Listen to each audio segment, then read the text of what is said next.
Today's episode of the Goldcast is sponsored by, oh my God, we've just won 3 games in a row. Oh my God, Jimmy Garoppolo's nickname might be Gucci Garoppolo. Depends on who you're coming from. Controversial name. Either way, it's sponsored by today's episode of the Goldcast. So Raymond, before we get started, why don't you let them know where they can find us?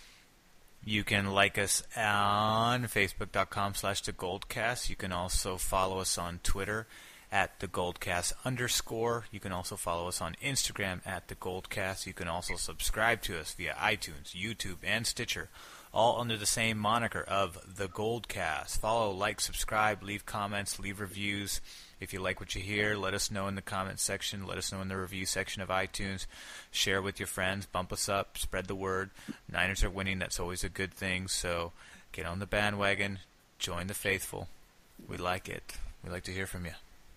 That's right. Join the faithful. Oh, hold on for a second. Gucci gang, Gucci gang, Gucci gang.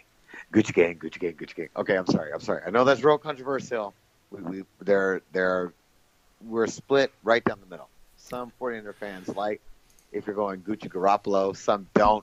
Either way, I'm on the side that goes, it's Gucci Garoppolo, Gucci gang, Gucci gang, Gucci gang. Anyways, we're going to talk about it after the intro. Here we go. Goldcast. Let's get busy.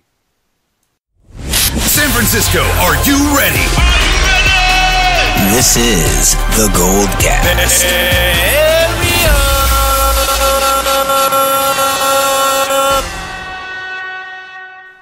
Boom! Welcome to another edition of the Goldcast. We are the voice of the faithful. I'm your host, Rudy Cicero, and with me is my brother, my co-host, Raymond Solis the first, baby. Boom! Oh, Goldcast. I'm coming live and direct, straight out of the ATL Atlanta. Here, let's get busy. Raymond, you know, but the Goldcast Nation doesn't know, I'm in Atlanta right now. I'm in the ATL. You are, and just to be clear, Rudy's not an Atlanta Falcon fan. He's not there for the Falcons game, which is actually tomorrow.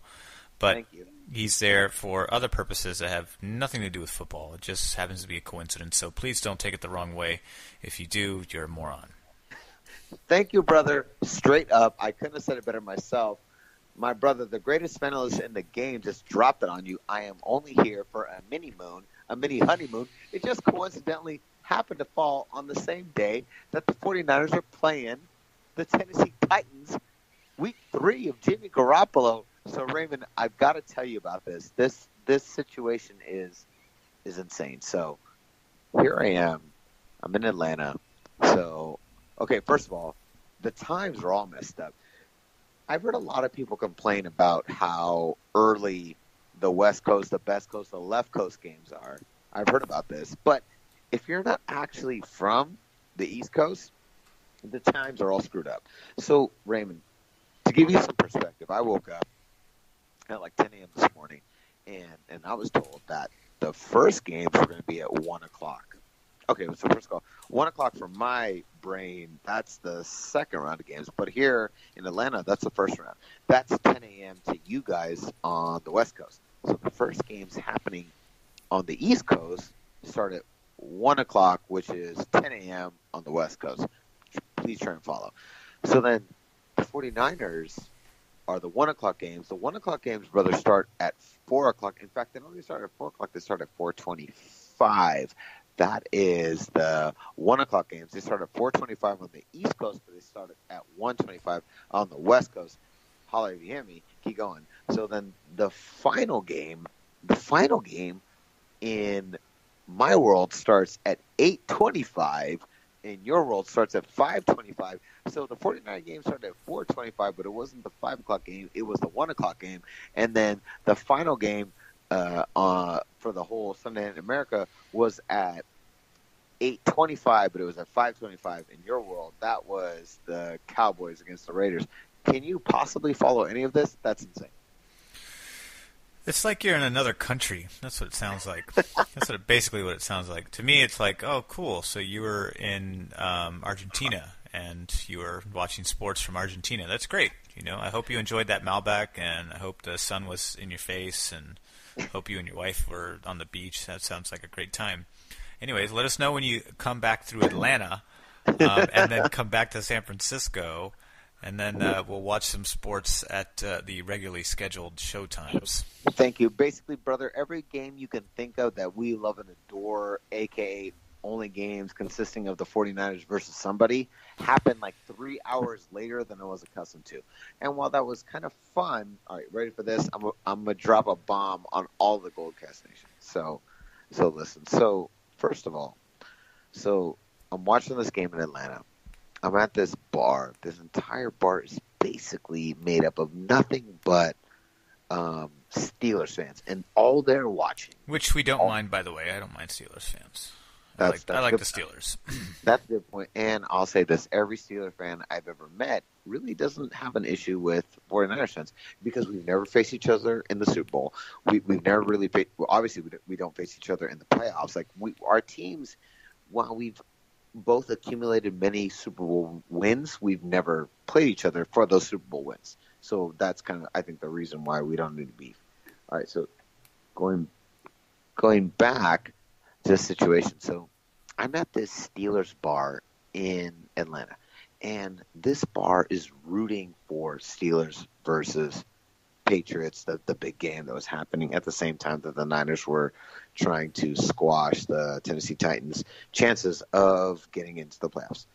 So the Steelers lose the game in a very, very controversial final play that I think everyone in the world thought was a touchdown, except for New England fans. And obviously, again, when it comes down to Vegas, New England fans are always right, so they get the non-touchdown call.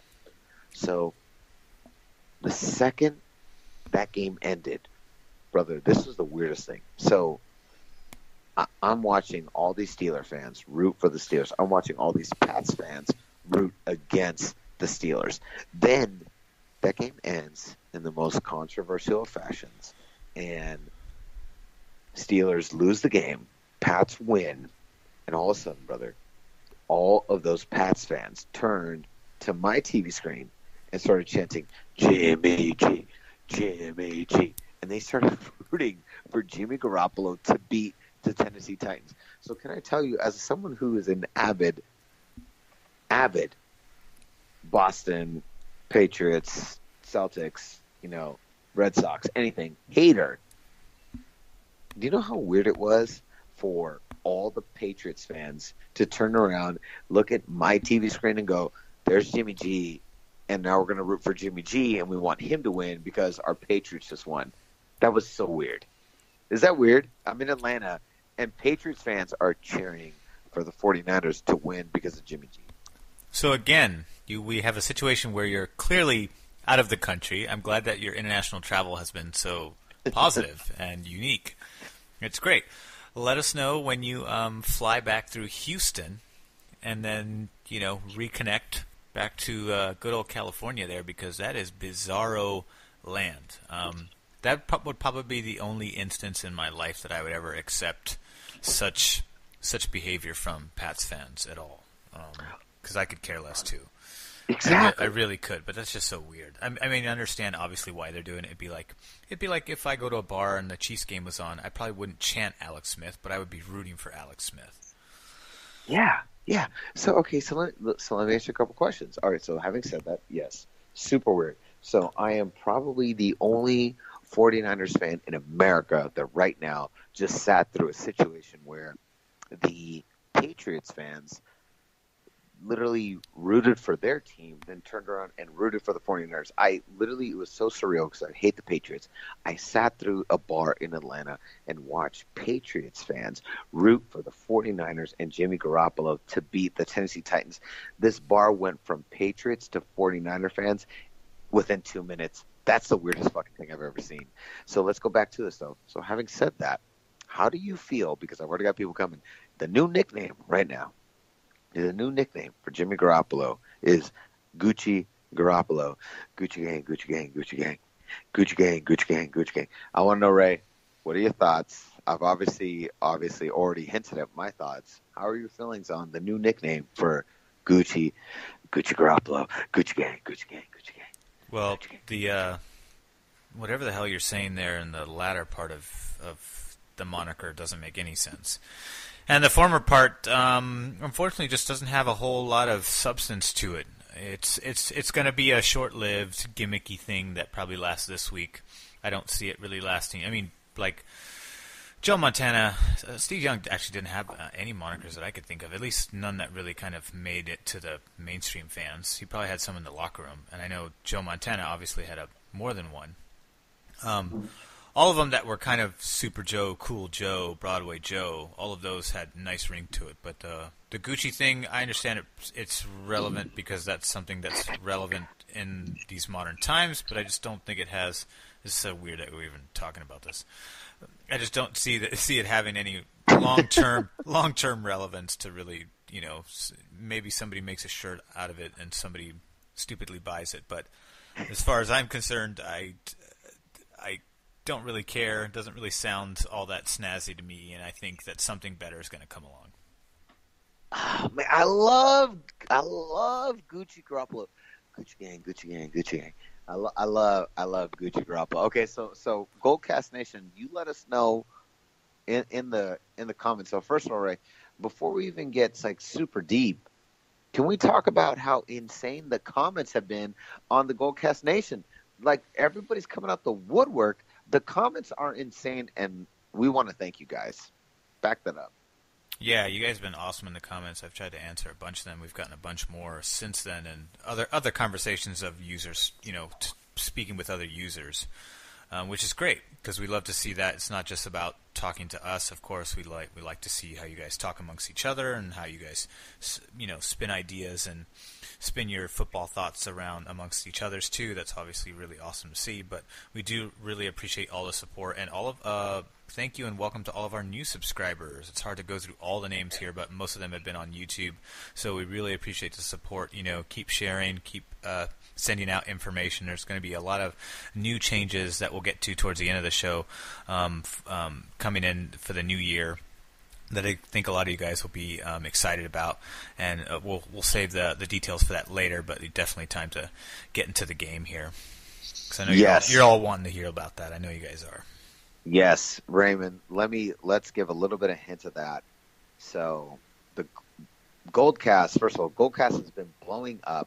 Thank you, everybody. We have so many new subscribers, new comments. People are jumping on, and it is so dope, and we love it. And you guys have been requesting a very specific thing, and we're going to talk about it at the end of the show. Stay through to the end of the show to talk about the direction of the Goldcast in 2018, because we are delivering exactly what they've been asking for. Am I right, Ray? It's happening. It is happening. In fact, it just made some decisions were made today to ensure that things that very thing happens. Exactly. So we're going to talk about it at the end. Stay through to the end of the episode. When we get to the Vegas odds, we will talk about it. But first, Raymond, let's get into it. You are the greatest panelist in the game. I am waiting, dying to hear your opinion. Jimmy Garoppolo, a.k.a. Gucci Garoppolo, a.k.a. Gucci Gang, a.k.a. every controversial name you could think of. We have won 3 games in a row. Raymond, Jimmy G has passed for more yards as a starting quarterback than any other starting quarterback in his first 3 games ever.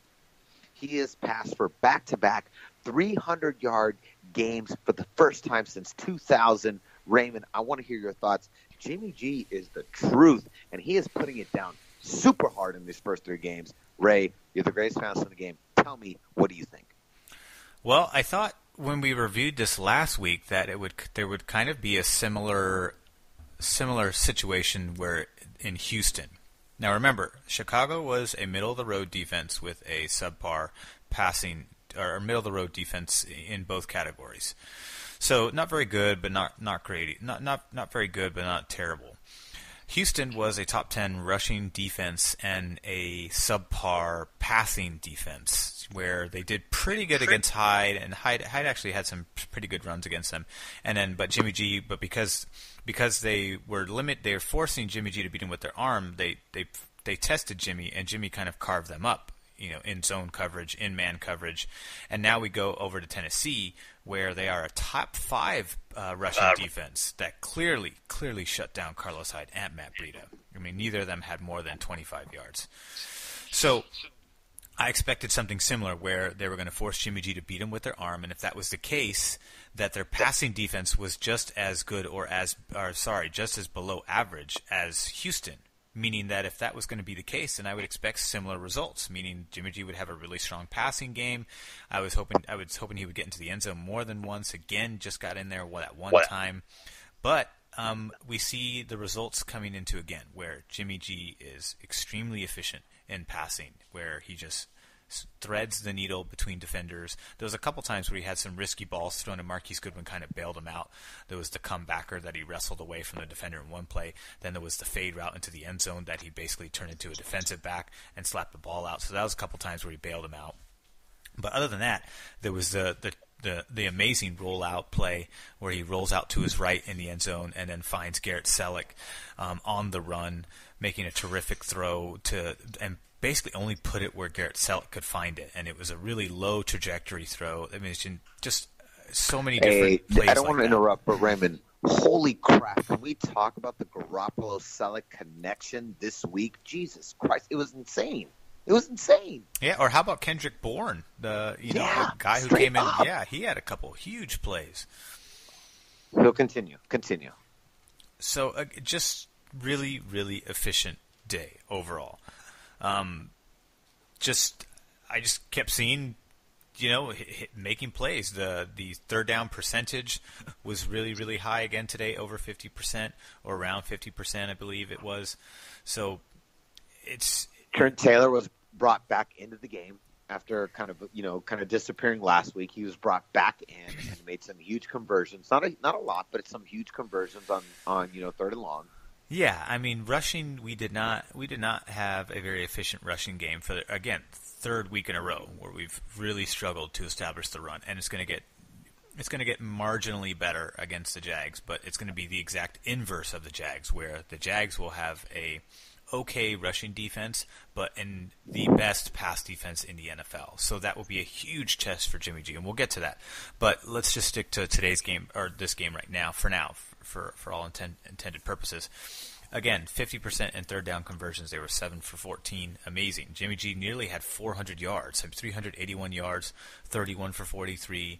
I mean, just passed off the over charts. eight different receivers. Yes, including himself with the batted pass that was batted right back into his arms. Yes, exactly. Jimmy G is so good he can pass to himself.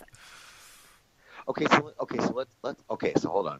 I already know the Goldcast Nation, and the Goldcast Nation is sharp, especially right now. Goldcast Nation, you guys have been coming out the woodwork on YouTube, on iTunes. You guys have been blowing it up, and these cats are sharp. So I'm going to drop already the same thing that they're going to ask us. Already the haters, and I'm not hating in a bad way. I love you haters, but this is what the haters are going to say. Raymond, what is up with the conversion within 20 yards, red zone conversion? How come we can get all the way down to the red zone and we cannot turn into touchdowns? That's very similar to Alex Smith. What is the problem? I already can hear Goldcast Nation bitching at us on YouTube going, okay, love you guys. Yes, you're right. But what the hell on red zone conversion? How come we can march all the way down to the red zone, but how come we cannot create a touchdown? That's what they're going to ask. I'm going to ask you right ahead. What's the deal, brother? Break it down. The deal is, I think there's just, first of all, red zone is really hard for any NFL team. It really is. And the reason is because you have a shorter field to play with. You're basically playing within 20 yards, which doesn't give a whole lot of room for. So it's not like you're running like a go route or a deep route if you're a receiver. You're running small button hook plays. You're running crossing routes. You're running out in the flats. And so the defenders don't have, you're basically, because the field is shorter, it's almost like by default, like you only have so much room to play with. So you're like forced to play in a really small zone. So you can play man. So meaning that the defender doesn't have to cover a lot of ground for his receiver. He just says, I have to cover within this little 10-yard, 15-yard span, and I just need to follow him around here. It's a lot easier to do than to say, like, let me follow him deep down in a sprint, that where there's a good chance that I can get beat in that sprint, or I'm going to do a really quick comebacker, and I don't know when that's going to come. But here I know at least if it is going to come, it's going to come within these 15 yards, these 10, 15 yards. So everything is a little bit more predictable because you're playing with a shorter field by default. So the defender has a lot more room to play with anticipation and trying to catch routes because they're not going to go very far.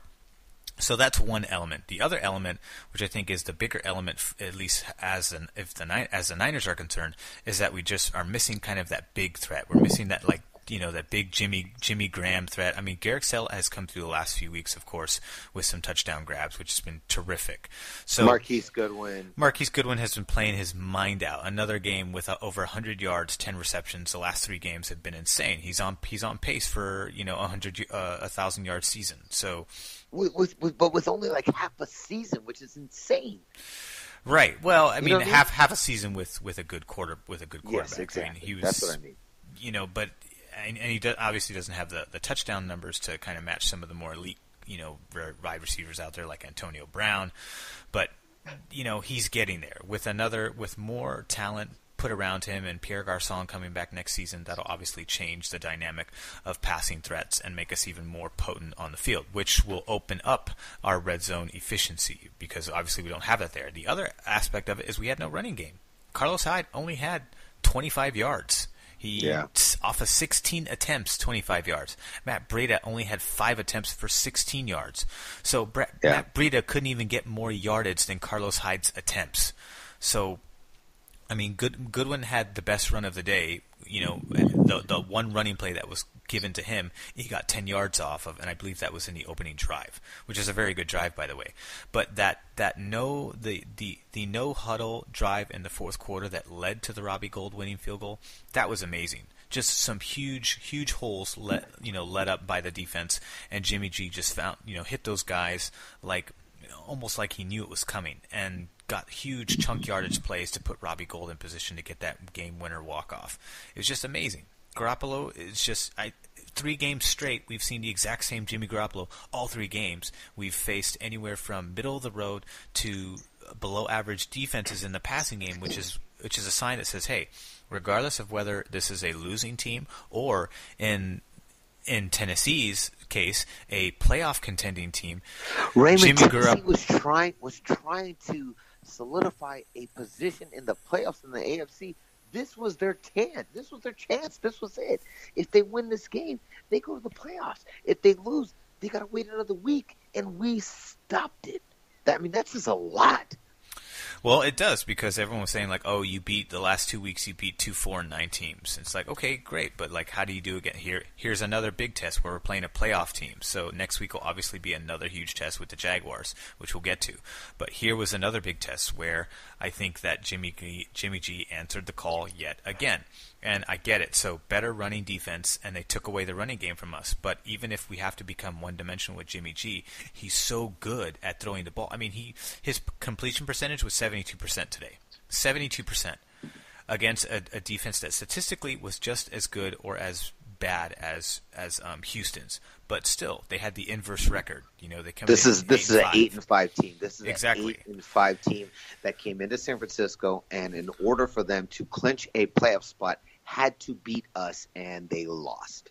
Right, and they had a good running duo in DeMarcus Murray and Henry, and Marcus Mariota is also a threat to run, although he didn't really run today. Rashard Matthews is their number 1 receiver. He had a pretty big game. He had a good game. Eric Decker was very good today. Delaney Walker had the fumble, but then also came back with a touchdown catch.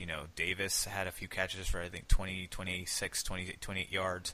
So, but on the other side, Goodwin, 114 yards. Kendrick Bourne, 85 yards. Garrett Sellett had 63. George Kittle had 52. Trent Taylor had 40. Kyle Juszczyk contributed with 2 catches for about 16 yards. Carlos Hyde was also pretty decent out of the backfield, as a receiver. So our passing attack is just because look, it's Marcus Mariota, second-year man going against Jimmy Garoppolo, 4-year man studying under Tom Brady. So he's obviously going to outplay quarterbacks like this because he's far superior than Marcus Mariota by a long shot. Even though Marcus Mariota had a good game statistically, 2 touchdowns, he was very efficient, 23 for 33, 241 yards, but Jimmy G was obviously way more potent and effective in the plays because it led to the win. So 31 for 43, 72%, 381 yards. I mean, Colin Kaepernick did that less than against Green Bay, his third time. Yeah, I mean, the point is that Jimmy G, this is something that is not I don't really think it's a fluke, and I'm not going to chalk it up to a fluke. This is something that's going to be. This is how he plays. This is not like the fluke, game that Colin Kaepernick had against Green Bay in the opener, in 2013. It's not going to where he doesn't throw like that ever again. So Jimmy G, we can expect this out of Jimmy G because he's been put in situations where his running game's being taken away, and he's forced to beat teams with his arm, and he's answered the call 3 straight times. Well, okay. So giving back to that again, I'm gonna bring up stats that were brought up during the game that I'm gonna bring up right now. First of all, the most passing yards ever performed by a brand new starting quarterback for the 49ers ever. Most passing yards ever performed by a starting QB for the 49ers first 3 games ever done. Boom. Secondly, first time we've had a quarterback that has passed for 300 yards back to back since 2000. We're going back to That's Jeff Garcia territory. That's all. We're going back to Jeff Garcia. I was just about to say it. We're going back to Jeff Garcia days. Okay? Raymond, let me ask you. Okay, so I'm going to ask you. I'm lobbing it. You've already stated it, but Raymond, is Jimmy Garoppolo, Gucci Garoppolo, my best friend, my new best friend, Gucci Garoppolo, is he the real deal? I think he's the real deal. And I think you can look at the opening drive. Go back to the beginning of the game. Look at the opening drive. The opening drive where it's the first quarter. It's a 3rd and 5. Jimmy Garoppolo, basically the pocket.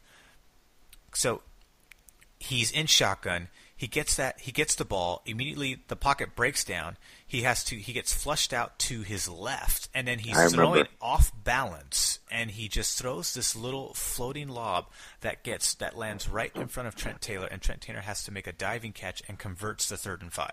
I mean, it was amazing. And Trent Taylor had to adjust his route. He sits. Then Trent Taylor adjusts, then runs over to the side, and then gets down and makes the catch. I mean, all Jimmy G keeping the play alive. Just amazing. Amazing throw there. And there was so incredible. Many of that. That's like the first one that I'm thinking of, but there was so many like that. I think there was that same drive. What was it? It was 3rd and 18 when he hit Selleck. Yep. I mean, they were short. They ended up settling for a field goal. But the point is, he made just an incredible throw where he threads it right where only Selleck can get it. Selleck obviously didn't get the first down, but the point is the step up, the throw, the pocket awareness. He took some shots today, too. He took some serious shots today. He did. The offensive line, that's what concerned me. The offensive line did a terrible job. Literally, I don't know about you, but there was 2 or 3 plays where I'm like, this blitz is coming. Oh, there it is. I can see the blitz from my couch. And I know it wasn't even a shot that he got sacked. I literally am watching the blitz happen from my couch. And you know what I mean? And it happens. I mean, you saw that too, yes? Yes, there was the one where it came later in the game. I think beginning of late 3rd quarter, early 4th quarter, where there was a linebacker blitz into the B gap, and Carlos Hyde is basically supposed to pick that blitz up, and he failed to. He decided to double team with Joe Staley. The guy comes in untouched, and by the time Carlos Hyde realizes it, all he can do is basically stick out his right arm to try and slow him down, but it obviously is not going to do anything, and he just, pummels Jimmy Garoppolo into the ground. I mean, and that's why I think obviously offensive line is going to be a huge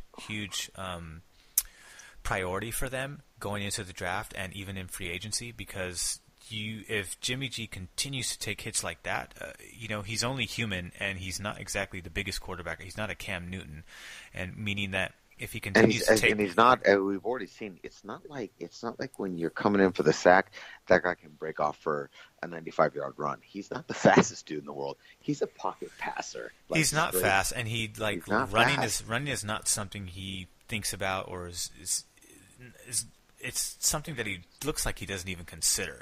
The only time he considered it was when the ball got batted back into his hands, and obviously in that instance he can't throw it again because now he's become a receiver. So it'd be illegal, it'd be a forward lateral, it'd be a loss of down. So he basically had to catch the ball and start to run. And he scrambled a couple times, and for positive yardage, sliding, and all that kind of stuff. But it's something that obviously is a last resort, no option whatsoever. Jimmy G really has this innate ability to scan the field very briskly, make a quick decision, and then thread the ball in the same decisive moment, and more so make an accurate throw. Yes. Okay, so let's get back to my number one concern. Let's get back to it. Raymond, my number one concern is that Jimmy G is a beast, and I'm with you. Hey, I'm on the bandwagon. You might not be. I'm on the Gucci Garoppolo bandwagon. That's the new nickname. That's the name. Gucci Gang, Gucci Gang, Gucci Gang. Gucci Gang, Gucci Gang, Gucci Gang. Anyways. Did you make up that latter part? What is that latter part? No, that's a trap hip hop song. Gucci Gang, Gucci Gang, Gucci Gang, Gucci Gang. Oh, Gucci I gang. see. Got it. Actually, you know what? There's no way that's sticking. No one at NFL Network, except for some of the ex-pros, are going to be able to say that, and that's just not going to stick. Maybe if Kerry Champion says it tomorrow on Monday, then I'll be like, all right, this is going to stick. Or Kay Adams on Good Morning Football, then I'll be like, all right, this is. But you know, right? I don't watch either of those people on Good Morning Football, so I don't care. It's Gucci Gang, Gucci Gang, Gucci Gang, Gucci Gang, Gucci Gang, Gucci Gang. God, it's terrible. I love it. It's so good. But okay, how do we go from the maestro, the guy who gets us down within 20 yards of a touchdown, and how do we go from that to Robbie Gould? How do we convert it instead of Robbie Gould to touchdowns? Where is the disconnect? I don't understand. You're the greatest analyst in the game. Break it down. Tell us as the fans how that happens. What do we got to do? Well, we got to get healthy in a couple of areas. Number one, an offensive line, so that we can actually have some. Because there's lots of times where Hyde is not able to get running plays going because he's not getting a whole lot of push. So it's twofold. Some of it is these are really good running defenses. So it's obviously you have to earn the yardage that you do get against teams like this. Mm-hmm. And so at the same time, because our offensive line is considered below average, that means that we're below average in pass protection, and we're also below average in run blocking. So that's another part, meaning that we don't necessarily have the personnel that's going to win some of those tight, short yardage battles that the top offensive line groups are winning because they're more efficient, they're better at their job. Zane Beatles is obviously not a long-term answer at right tackle. Trent Brown is. I don't know about Brandon Fusco. Brandon Fusco's okay. Daniel Kilgore is okay, but Daniel Kilgore makes lots of mistakes and gets penalties. Fusco gets beat a lot too. I think the left guard needs to be addressed, and left guard and right guard need to be addressed. You need to get some guys in there. I don't think Josh Garnett's the answer because he's been injured every single year we've had him so far. So I don't, he's somebody that's kind of like on a hot seat. I would put him in, even though he's kind of still in the middle of his rookie contract. But offensive line, particularly the guards, are not busting out the holes through the gaps that Carlos Hyde would otherwise thrive through. I mean, before that was Frank Gore's bread and butter, is run up the middle. Wasn't necessarily a toss sweep type of guy. Didn't have that outside edge speed, but he could get low and was very patient and could really find his way through the middle, and then start to burst his speed up field like that. And Carlos Hyde is similar in that vein, but he has a little bit better speed to get out from the outside on some of the sweeps and tosses.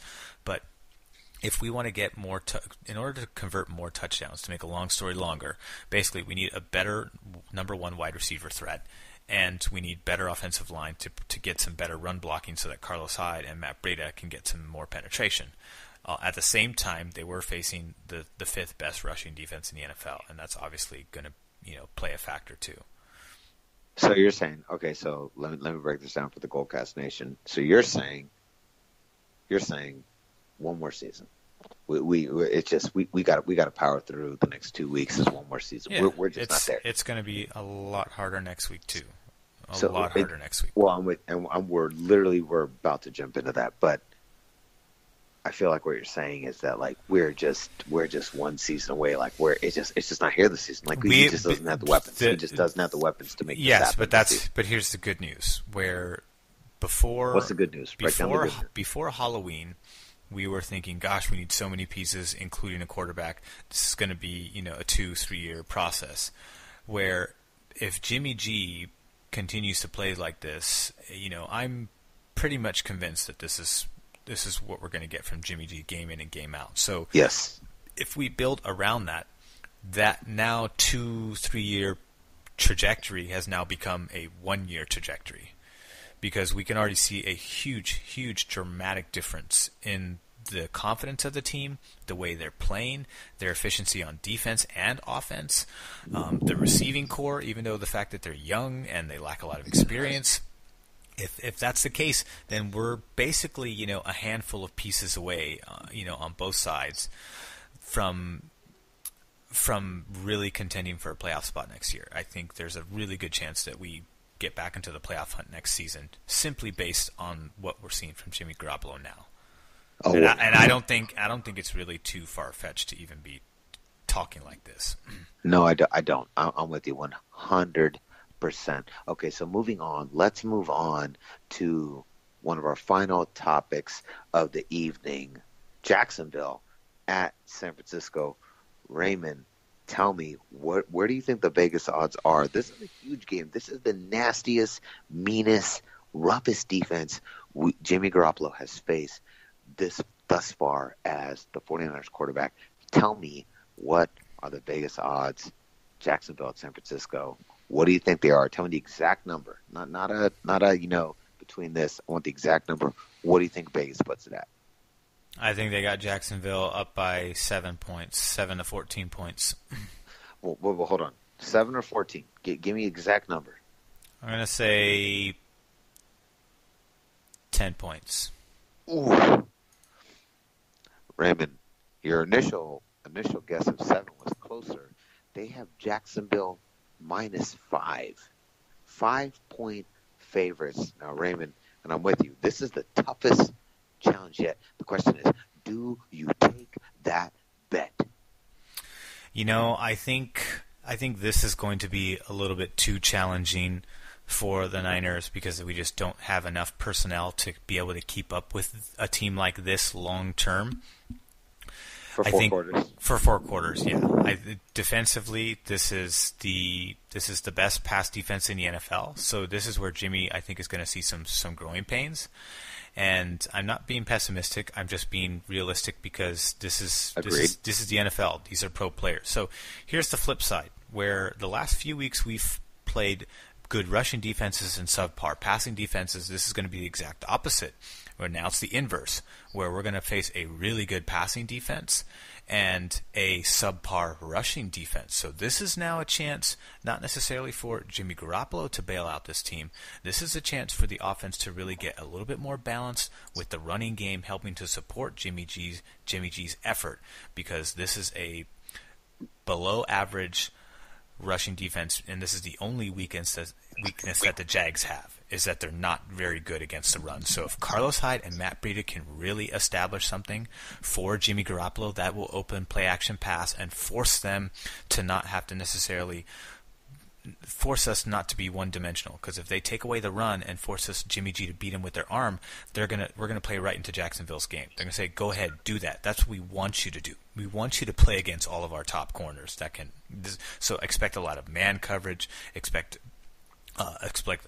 some more blitzing to happen this game too, because I also expect a I expect some zone in there too, but I think Jacksonville's more man coverage because they have really good corners that can just kind of cover anybody. So I expect a more single high cover one man coverage. So you'll see guys up on the line, single high safety in the back. It's usually the telltale sign of man coverage.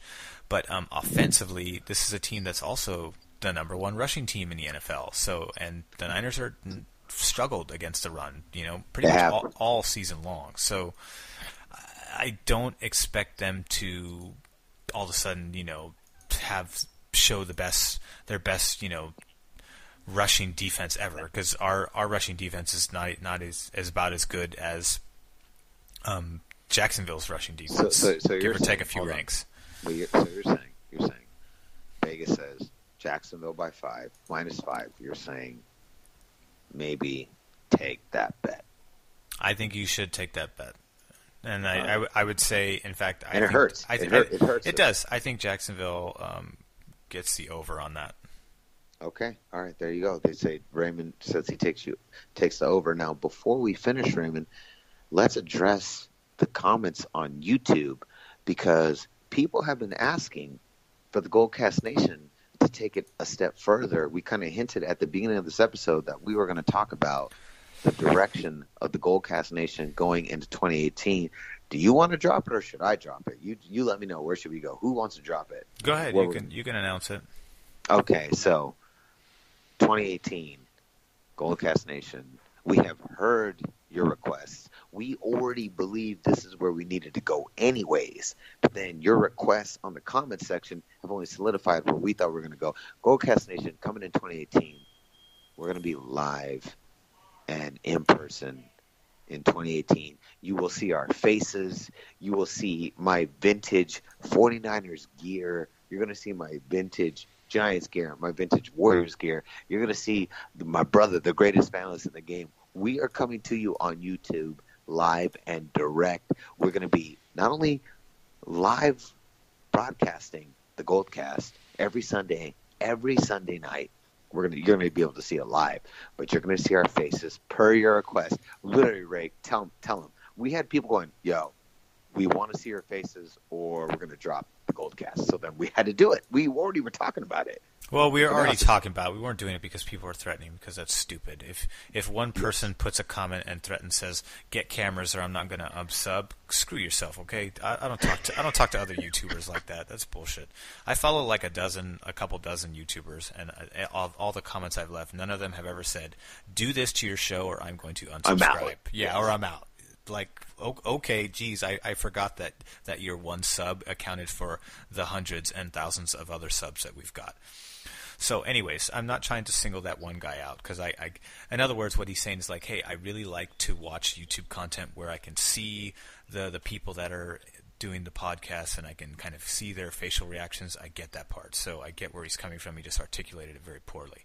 However, we were already on it. We were already talking about that as something that we wanted to do in the new year in 2018, and we actually ordered the cameras, at least a couple of them today. So they'll be here in time for Christmas, and we'll get all that set up and have the software, everything ready to go by January 18th, and then we'll start the new format, and we'll look forward to your feedback then too, because obviously that'll be something new that we'll be tinkering with all season long. As we get into baseball and the off season of football and the Warriors, we'll shift gears to the Warriors and see how they're doing. I know it's still early for basketball, so I know we haven't talked a lot about that yet. And Jimmy Garoppolo seems to steal all the spotlight right now, just because he's the Italian stallion, and he's great to watch. I know the ladies like to watch him for more than that. You mean Gucci Garoppolo?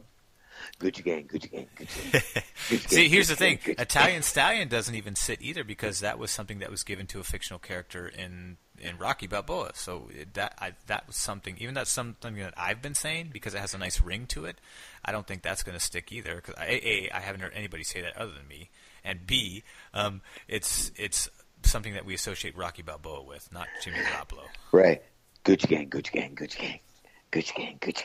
You tell us in the comments what you think Jimmy Garoppolo's nickname should be. We'll put it up in the comments. But either way, the Goldcast Nation is coming live and direct every Sunday right in your face. You'll be able to see us.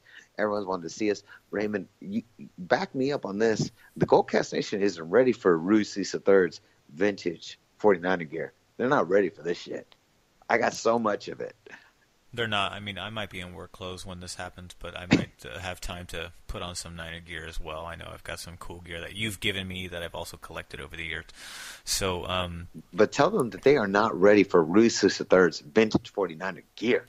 They're most likely not ready for your vintage 49er gear.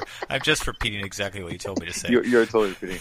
I just wanted you to repeat exactly what you said. That's what I did. So we'll see. I mean, next week is we obviously this format won't kick in until January. So we're still going to finish the year out doing the old format. But let us know your thoughts on that trajectory. If some of you care, if you don't care, if you're looking forward to it, is there something you want to, if there's any tips you'd like to give us going forward, and what you'd like to see with that particular format, we're certainly open to all of that. No, that's part of the subscription, is you get to give your input here. We're can't promise that we can use all of it, but we're certainly going to listen to all of it. So, and then take it from there. So we'll see. I mean, tomorrow's another, Sunday is Sunday Christmas time, baby, Christmas Eve. So we're going to see what Jacksonville does when they come over to here, but I think it's not going to be what we've seen.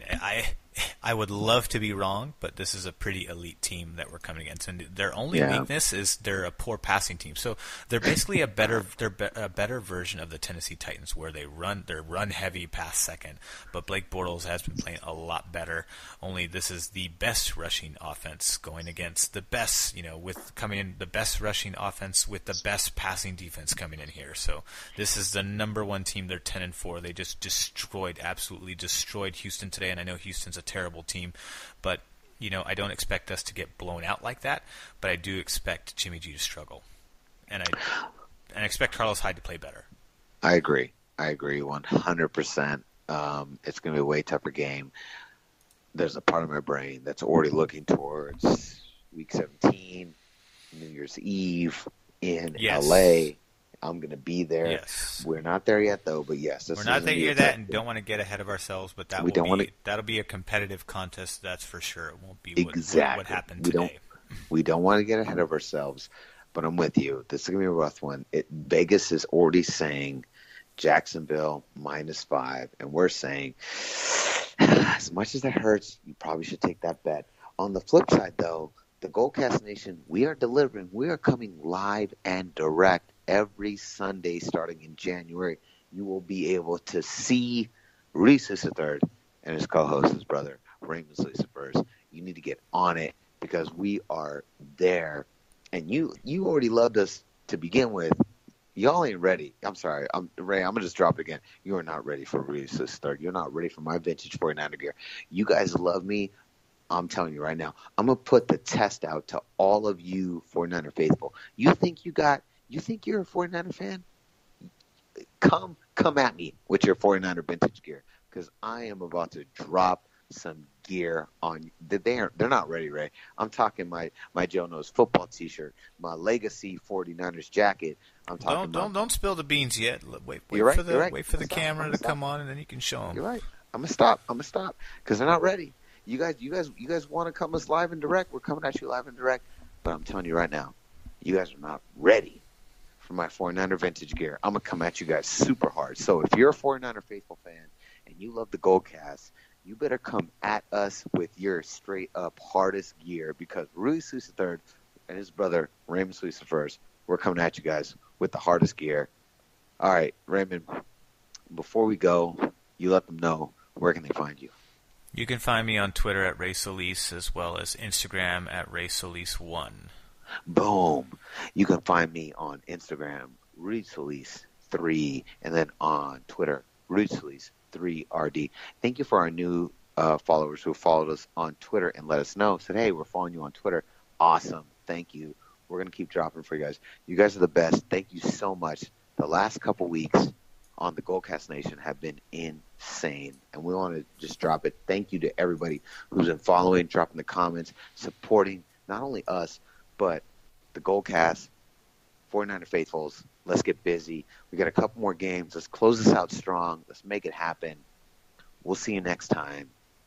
I'm your host, Rudy Solis III, and with me is my brother, my co-host, Raymond Solis I, baby. Boom! We'll see you next time Same Goldcast time, same Goldcast channel. This is the Goldcast.